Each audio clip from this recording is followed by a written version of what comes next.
ॐ मङ्गलं भगवान् शम्भो मङ्गलं वृषभध्वज मङ्गलं त्र्यम्बको देवो मङ्गलाय तनोहर मङ्गलं भगवती रेवा मङ्गलं मङ्गलप्रदा मङ्गलं शैलस्य कन्या मङ्गलाय तनोसरी। भगवान शिव और शिव कन्या भगवती नर्मदा को प्रणाम करते हुए आस्थावान सज्जनों, सभी गोस्वामी महापुरुषों, आप सभी को हमारा ओम नमो नारायण।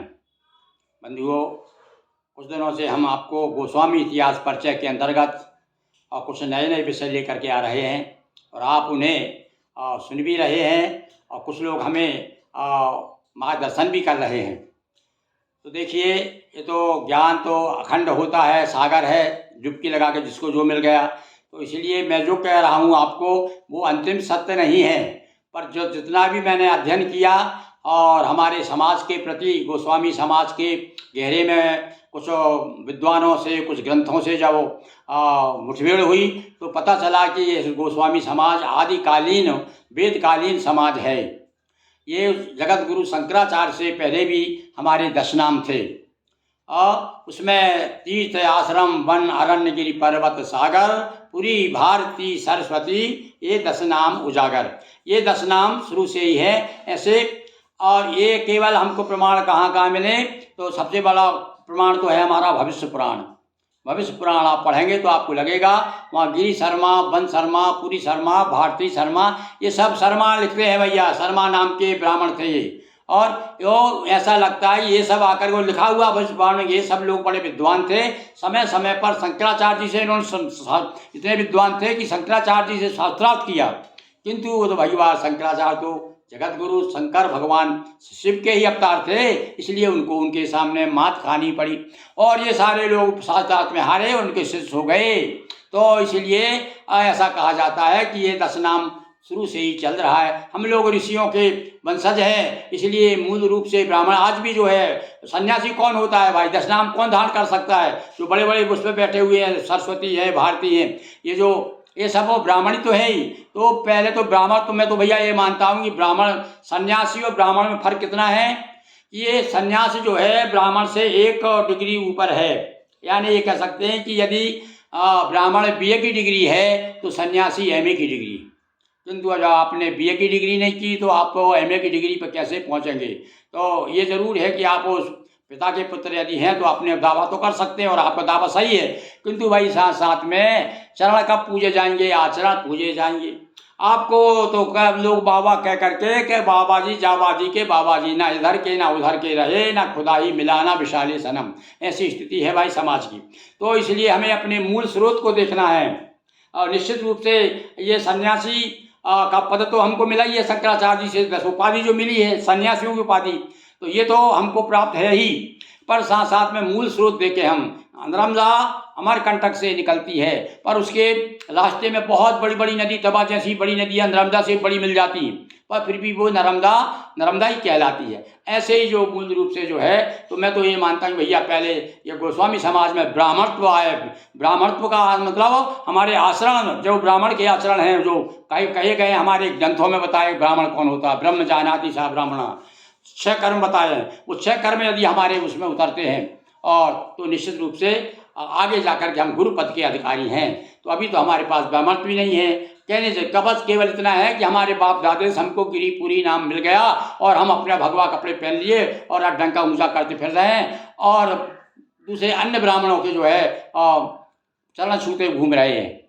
तो वैसे ठीक है, ब्राह्मणों को प्रणाम करो, पर भैया उसको करो जो इतना योग हो, आपसे भी ज़्यादा योग हो। तो पर हमने ऐसा भी देखा है। तो ये सारी चीज़ें देखते हुए हमारे मन में शुरू से ही, बचपन से ही बड़ा मन में क्लेश होता था देख करके कि भाई ये गोस्वामी जो है अपने आप को कहता हम ब्राह्मणों को भी गुरु हैं, पर कहीं गुरुता दिखाई नहीं देती। हमें कोई ऐसा, दूसरे अन्य जितने समाज के लोग हैं वो जरूर गुरु कह करके इस तरह सम्मान करते, गुरु नारायण इतना कह करके सम्मान तो कर देते, पर इसके बाद में भी हमारी कितनी स्थिति समाज में कितनी कहना चाहिए हीन स्थिति से देखा जाता है। तो उसके लिए हमें हमारे अंदर कहना चाहिए कि जो ज्ञान, सही ज्ञान है वो आना चाहिए। तो मैंने गोस्वामी ग्रस्त गीता एक छोटी सी पुस्तिका प्रकाशित की है गोस्वामी गृहस्थ गीता। उसमें जितना भी मैंने अपने जीवन में अध्ययन किया और जो जाना उसके अनुसार मैं आप प्रस्तुत कर रहा हूँ। और जरूर नहीं कि वो अंतिम सत्य है, ये भी कह रहा हूँ मैं आपसे। हो भी सकता है और भी विद्वान कोई वो खोज करके नई बात बताए कि भाई हमारा समाज, हमारा तो सनक सनंदन, सनत कुमार और सुखदेव और वशिष्ठ न जाने कहाँ से हम लोग आए, सिद्ध कर सकते हैं। पर हमने जो अल्प बुद्धि से जो भी कुछ हमने समझा सोचा है वो आपको सामने हम जानकारी दे रहे हैं। आप बताइए, आप भी अपने तरफ से अपनी बात बताइएगा, अपन चर्चा करें तो ताकि थोड़ा सा भ्रम समाज में जो कोहरा फैला हुआ है वो दूर हो। तो सुनिए, मैं आज आपके सामने कुछ दोहे लेकर के आया हूँ और उस पर चर्चा कर रहा हूँ। पृथ्वी किरणें इंद्रियां वादिक गो कहलाए, इनका स्वामी कहाया गोस्वामी समुदाय। गोस्वामी समाज जो है इनका स्वामी है। काय का बड़े बड़े जो बड़े महंत हैं, पृथ्वीपति हैं। गो यानी पृथ्वी होता है तो पृथ्वी के पति भी हैं, यानी बहुत बड़ा साम्राज्य है, बड़े बड़े मठ हैं, बहुत जमीन जायदाद लगी हुई है, तो इसलिए भी गोस्वामी हैं। और किरणें, किरणें यानी ज्ञान की किरणें, गो का अर्थ किरणें होता है और गो यानी इंद्रियां होता है। तो अब ज़्यादातर लोग विशेष रूप से यही दे देते भैया असल में गोस्वामी वही है जो अपनी इंद्रियों को। तो अब हाँ ये भी ध्यान देना भैया हमको कि हमारी इंद्रियां इधर उधर देखना, इंद्रियों के न घोड़े भगें, रात दिन इनको संयम के कोड़े लगें, अपने रथ को सुमार्ग चलाते चलो, कृष्ण गोविंद गोपाल गाते चलो, भगवान का नाम लेते चले आगे। तो अब ये गोस्वामी जब होंगे, हम कब होंगे? वे गोस्वामी भैया मेहनत लोग गोस्वामी तो है ही, क्योंकि वो पृथ्वीपति हैं, उनके पास इतना अनाप शनाप है। पर हम तो भिक्षा मांगने वाले गोस्वामी हैं, गांव गांव जा रहे हैं और मारे मारे फिर रहे हैं, बाल बच्चों को पढ़ा नहीं पा रहे हैं। तो हमको क्या है, हमको फिर इंद्रियों को संभालना पड़ेगा भाई, है। तो इसलिए मैंने कहा है कि पृथ्वी किरणें इंद्रियां, और भी बहुत से अर्थ होते हैं। वैसे आप शब्दकोश में देखेंगे तो गो के बहुत अर्थ हुए हैं, पर हमारे काम के तो ये 2-3 ही हैं विशेष रूप से। आगे देखिए, गिरि एक शंकराचार्य का प्रमुख शिष्य धीमान, वही त्रोटकाचार्य थे कहते कुछ विद्वान। कुछ विद्वानों की ये मान्यता है कि जो त्रोटकाचार्य जी हैं, शंकराचार्य जी को प्रमुख शिष्य माने जाते हैं, वो उनका नाम गिरि ही था। वो गिरि नाम ब्राह्मण थे और उनको शिष्य बनाया शंकराचार्य जी ने। तो इससे भी सिद्ध होता है कि गिरि जो उपनाम हमें मिला है तो वो जरूर नहीं कि इधर से आया हो घूम करके, अखाड़े से आया हो, महंतों के तरफ से आया हो कि भाई ये कोई अखाड़े का कोई संत है और नागा है या वो ग्रस्त हो गया और उसके ऊपर बच्चे हुए। तो इसलिए कुछ लोगों ने देखा कि भाई इस प्रकार से ऐसा भी ये समाज घूमते घूमते आया है, यानी विरक्त से ग्रस्त हो गया।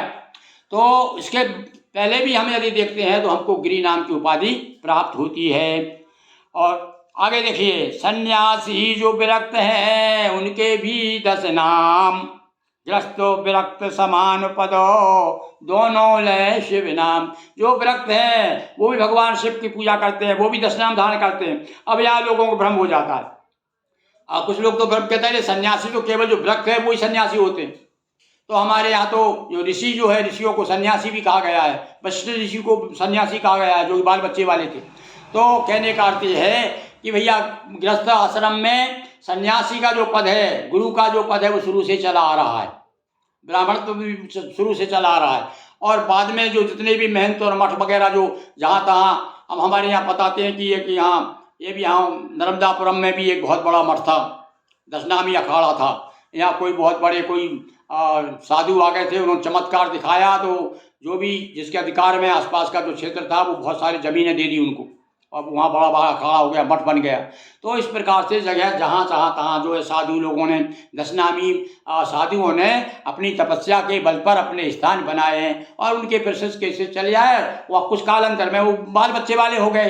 तो अब वो असल में क्या है कि कुछ विद्वान कहते हैं भैया यदि सन्यासी ग्रस्त हो जाता है तो उसके जो बच्चे होते हैं और वो जो है सम्मान नहीं पाते, वो निंदनीय कहा गया है उसे। तो इसलिए कुछ लोग जो है कहना चाहिए कि इस प्रकार की बातें करके हमारी समाज को, अरे भाई ये तो गंगा जी है, जाति गंगा करी से, इसमें जो भी आ जाता है पवित्र हो जाता है। तो मान लीजिए, मालूम मूल रूप से नर्मदा चली हुई उदाहरण में देता रहता हूँ, नर्मदा आइए पर बहुत सारे नाले भी मिल गए, दूसरे लोग भी आके मिल गए, विरक्त से संन्यास ग्रस्त लोग चले आ रहे थे आदिकाल से, है। जैसे गिरी नाम के जो सन्यासी हो गए, उनके भी कुछ बाल बच्चे और परिवार रहा होगा। तो एक तो वो परंपरा, ग्रस्त परंपरा, और एक परंपरा जो विरक्त हो गए और विरक्त के बाद होते होते ग्रस्त हो गए विरक्त के बाद, तो वो भी आकर के और इस दशनाम में सम्मिलित हो गई। इसलिए भैया थोड़ा सा मतभेद हो गया। इसलिए कुछ विद्वान कह रहे कि नहीं भैया आप तो गोस्वामी ब्राह्मण लिखना चाहिए, और कुछ लोग कहते हैं कि नहीं। तो मैंने कहा भाई कहने की जरूरत नहीं है। अपने लोग जो लोग पढ़े लिख गए ना, जितने जो पढ़े लिखे गोस्वामी जो हैं, वो अपने आप जब देखते हैं अरे यार ये गिरियों का हालत तो इतनी गिरी हुई है कि लोग उनको कहना चाहिए कि हे दृष्टि से देखते हैं, तो कई लोगों ने तो अपने गिरी पूरी लिखने छोड़ दिया। कई लोग शर्मा लिखने लगे हैं। तो अपन लोग बड़े उससे कहा अरे अरे कैसा आदमी है, अरे अपने गोस्वामी इतने बड़ा उपाधि होते और शर्मा लिख रहा है। तो भैया क्या करें, मजबूरी में जब शर्मा लिखना पड़ा उसे। हमारे रिश्तेदार है एक दो तो जो शर्मा लिखते हैं, पर वो अब हमसे हम कहते हैं क्यों भाई शर्मा क्यों लिख रहा है? अरे भाई कब कुछ तो गुरु लिखो, आप गोस्वामी लिखो। पर नहीं साहब, क्योंकि वो हम बोले हम तो अब हमारे बाप दादे शर्मा लिख रहा है इसलिए हम भी लिख रहे हैं। अच्छा भैया ठीक है चलो भाई, तो हम उसको भगा थोड़ी देंगे अपने घर से ही भाई शर्मा लिख रहा है इसलिए तू अलग हो जा। तो अब ये बात इसलिए थोड़ी विशेष रूप से शोध का विषय है हमारी समाज में। तो आगे देखिए, तीर्थ आश्रम गिरि तथा पर्वत सागर नाम, पुरी भारती सरस्वती वन अरण्य 10 नाम। ये हमने दोहा बना दिया एक। यदि आप ये दोहा याद कर लीजिए, कभी कोई पूछे आपसे कि भैया आपके 10 नाम कौन कौन से हैं, तो आप फिर से सुन लीजिए।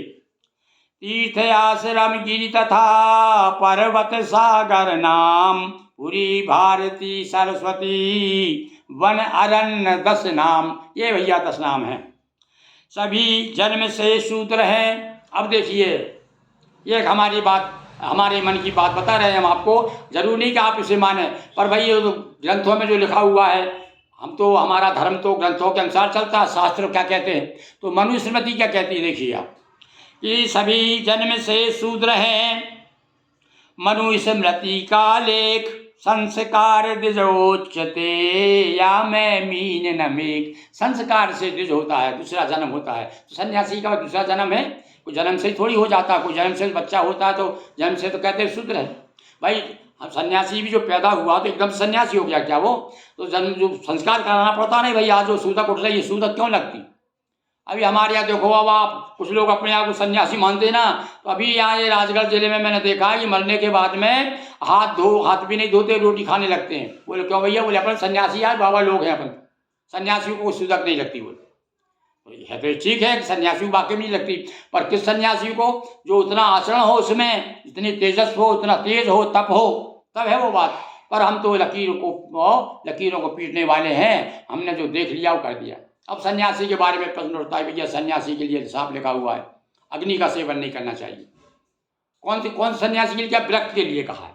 आप जब ग्रस्त ही हो गए, आप हमारे यहाँ एक बड़े धनवान और बड़े विद्वान या इंदौर के एक गोस्वामी जी हुए।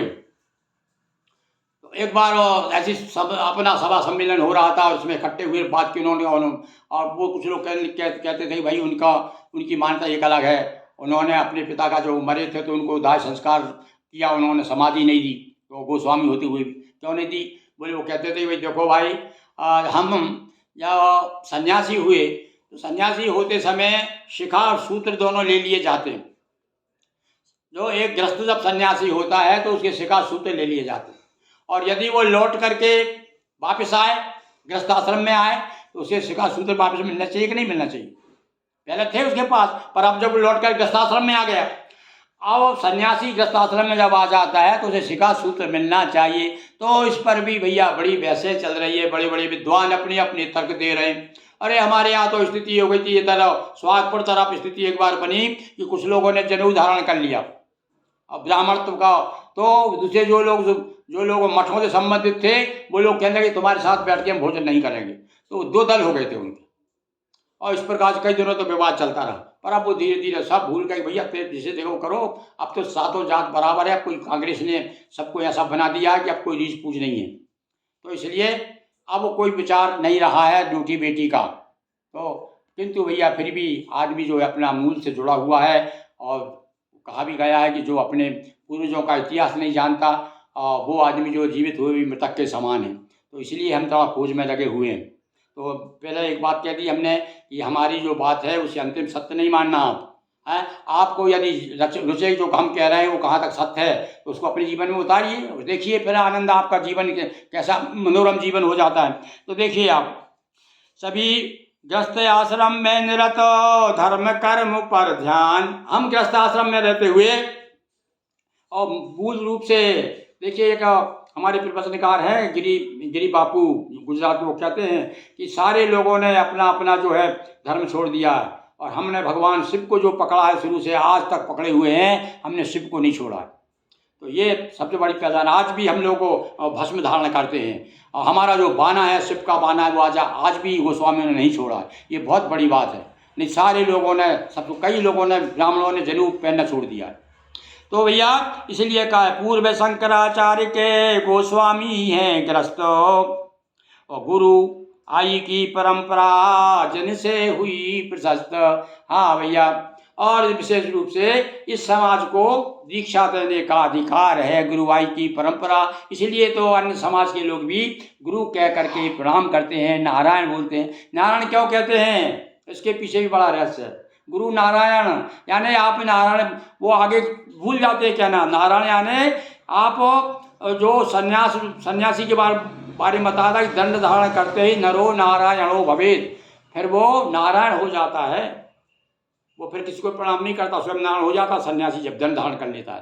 तो ओम नमो नारायण का मतलब है कि हे नारायण, आप नारायण स्वरूप हैं, आप हम मनुष्य नहीं हैं, आपको हम मनुष्य नहीं नारायण समझ करके प्रणाम कर रहे हैं, ऐसा संबोधन करते हैं। तो इसलिए परस्पर जब मिलते हैं समाज में तो परस्पर, तो भैया गोस्वामी आप भी नारायण, मैं भी नारायण, तो इसलिए ओम नमो नारायण। पर जब दूसरे समाज में बात आएगी तो वहाँ ओम नमो नहीं बोलेंगे, वहाँ नारायण नारायण हरि इतना कहेंगे। तो इस प्रकार से आज हमने चर्चा की और आप बताइएगा कि हमारी बातों में कितना सार है और कितनी बात आपको अपील करती है और कितनी बातों से आप असहमत हैं। तो अपनी असहमति भी आप हमें बताने का कष्ट करें, हम बहुत बहुत आपके आभारी होंगे। एक बार पुनः सभी गोस्वामी महापुरुषों को ओम नमो नारायण।